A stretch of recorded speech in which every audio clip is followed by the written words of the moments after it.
गुस्ल के कुल 3 फराइज हैं। अगर इनमें से एक फर्ज भी रह गया तो आपका गुस्ल नहीं होगा।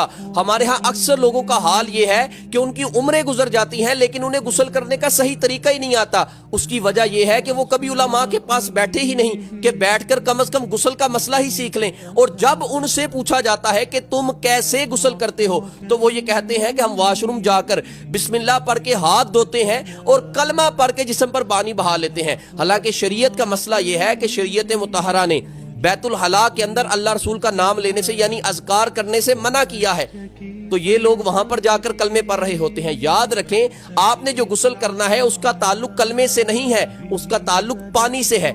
जिस तरह रसूलुल्लाह अलैहिस्सलाम ने बतलाया है वैसे ही आपको गुस्ल करना पड़ेगा। तो गुस्ल का बिल्कुल शॉर्ट तरीका समाप्त कर लें। गुस्ल के 3 फर्ज हैं।